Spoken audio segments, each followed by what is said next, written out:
Hello guys! Today I would like to solve another definite integral involving exponential of minus x squared. Yeah.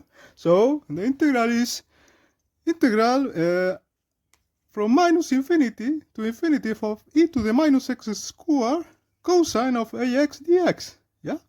So we call it I, I, and this. Well, we will solve this integral in the complex plane. So we will express the cosine uh, in its exponential form. Yeah. So this will be the same as integral from minus infinity to infinity of e to the minus x squared 1/2 e to the I ax plus e to the minus I ax dx. Yeah? You can check that by using the Euler's formula. So, then we will take out the 1/2 out of the integral and multiply the exponentials. So, I equals 1/2 integral of from minus infinity to infinity of e to the minus x squared plus I x plus e to the minus x squared minus ix dx. Yeah. And then we will complete the square in the exponent, yeah, by using the binomial theorem. So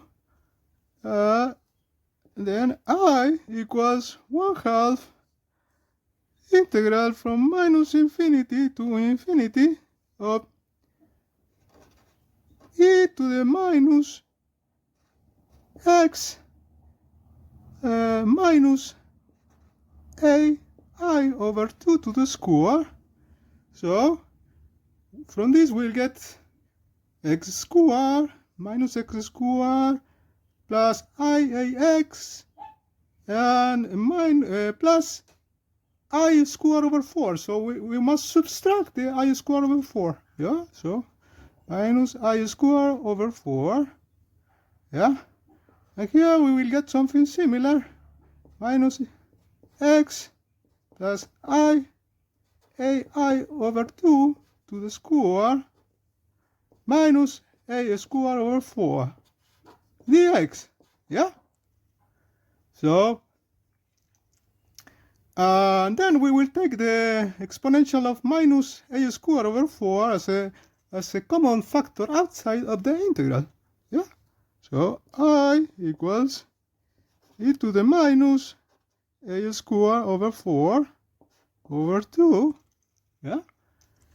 Times the integral from minus infinity to infinity of e to the minus x minus ai over 2 to the square plus e to the minus x plus ai over 2 square dx. Yeah. Now we will call this first integral here a1 and the second a2. Yeah. So now we see that we have here now a complex number in the exponent. So this will be easier solved in the complex plane. Yeah. So let me just change the paper. Yeah. Just give me a second. Yeah. So we first do the I1 integral. The I1 integral, we will rewrite it here. Yeah. I1 equals the integral from minus infinity to infinity of e to the minus x minus ai over 2 square dx. Yeah? So,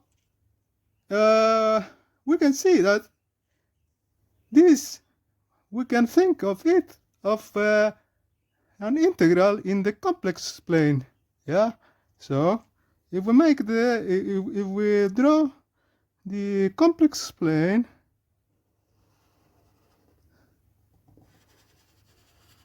yeah, this is the real part axis, and this is the imaginary axis. Then here, if we put here now minus I a over 2, then this is an integral from over the following line. Yeah? Over this line from minus, yeah, from x minus infinity minus a over 2 to x equals plus infinity minus ai over 2. Yeah? So,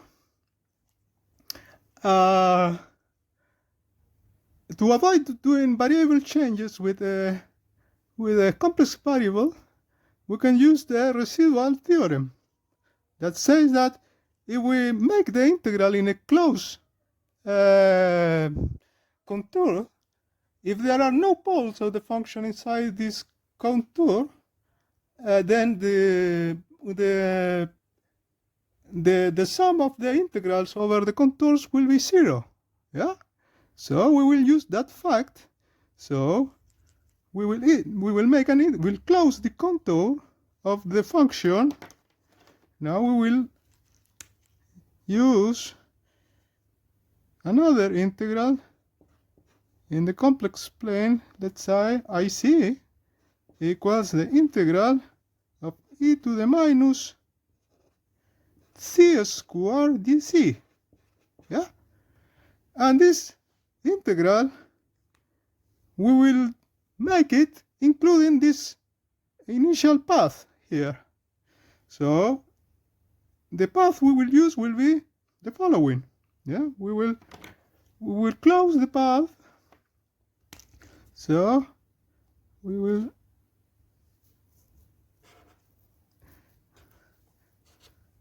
will make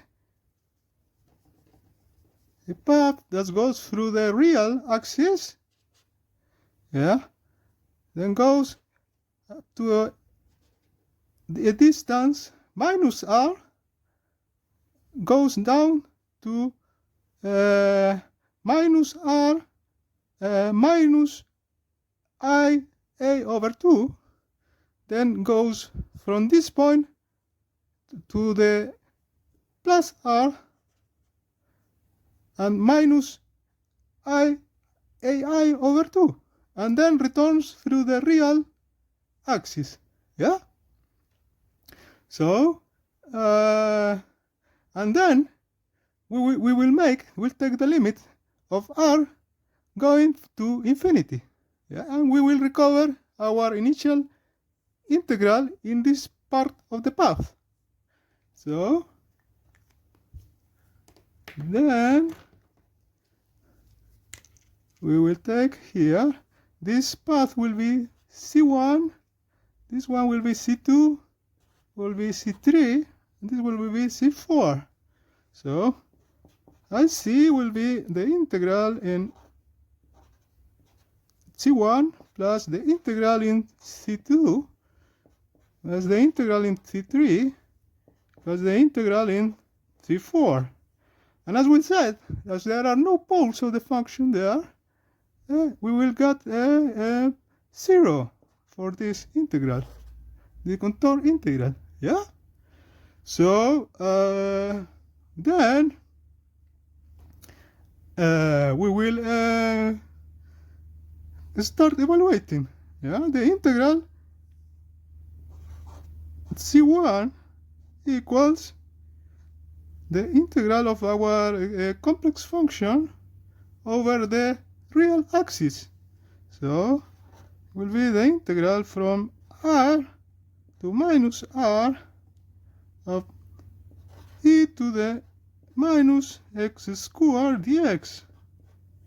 Yeah, so that looks good because it looks like a lot like the Gaussian integral when we take the limit of r going to infinity. The integral c2 equals the integral from we'll take the variable in the imaginary part from 0 to 1 yeah, of e to the minus r minus I a over 2 y to the square minus a I over 2 dy. Yeah. So what you see when this imaginary part runs over this path. Yeah. We will change again the paper.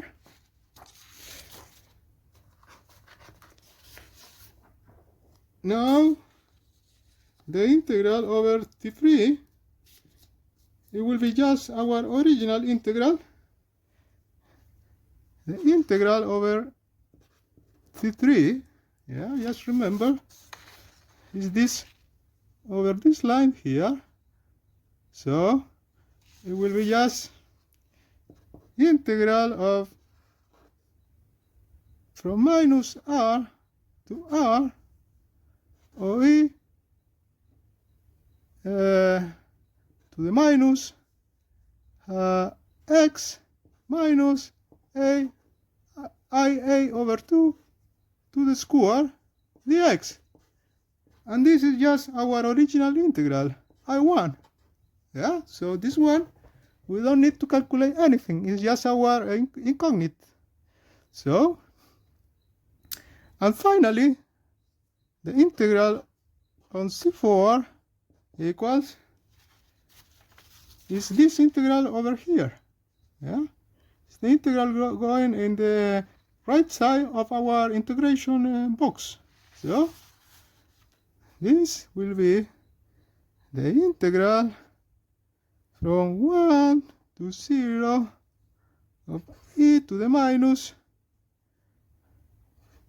r minus I a over 2 I minus I a over 2 dy. Yeah? So let's start analyzing each of these integrals. Yeah? So let's remember integral on C1, when we take the limit of r going to infinity, is just the Gaussian integral. Yeah? So this integral will just evaluate integral on C1 when r goes to infinity equal square root of pi, Gaussian integral. Yeah? The integral over C2 when r goes to infinity, let's just remember what is it. Is this integral from here, yeah, on this path here, on the left side of our box. So from here, if we expand this exponent here, we will get an exponential of minus r square, multiplying everything else. But it's easy to see that what is left is a bounded function. Yeah, it's a exponential of imaginary argument, so will be bounded. So when we take the limit of r going to infinity, the r e to the minus r squared will take all the integral to 0. So this integral will go to 0. Yeah. The integral on C3 is just our original integral when we take the limit of r going to infinity. Yeah? And by the same argument as before, yeah,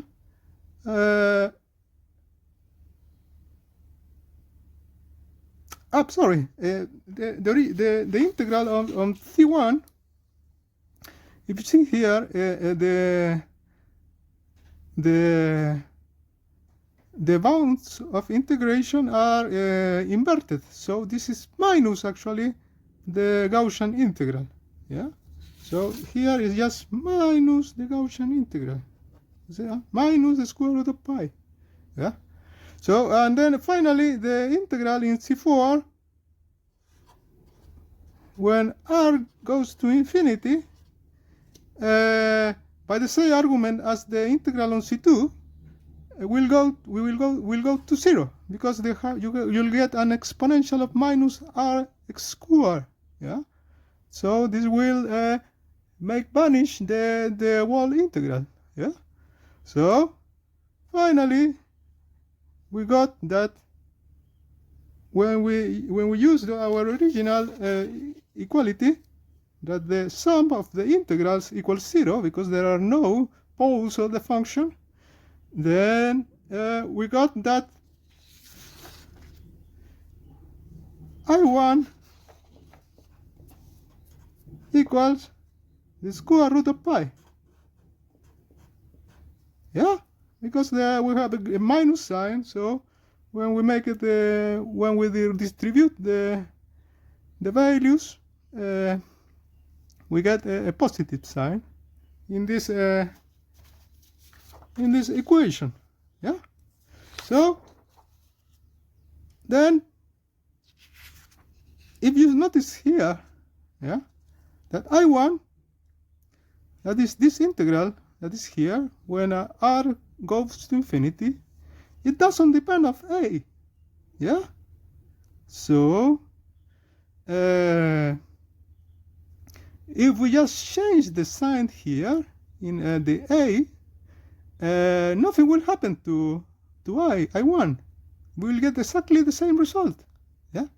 So that means that the I2, where I2 is this another integral here with in the exponent where the sign of a changes to plus, will give exactly the same result.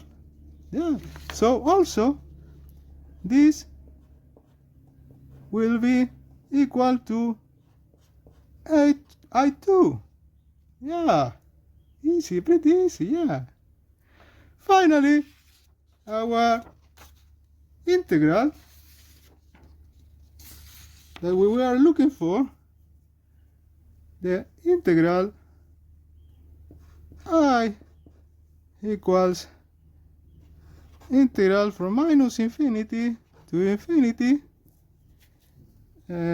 of e to the minus x squared cosine of ax dx equals 1/2 e to the minus a squared over 4 1/2 I1 plus I2. But I1 and I2 are both equal to the square root of pi. So finally we got I equals square root of pi times e to the minus a squared over 4. And that's it. Yeah. So, well, another result we can get from this, pretty easy, is that we can evaluate from 0 to infinity instead from minus infinity to infinity. So, as we said, this is an even function, so we will just have to divide by 2. So we also get that the integral from 0 to infinity of e to the minus x squared cosine of ax dx equals square root of pi over 2 times e to the minus x squared over 4. Yeah, and that's it. Well, hope you like it. See you.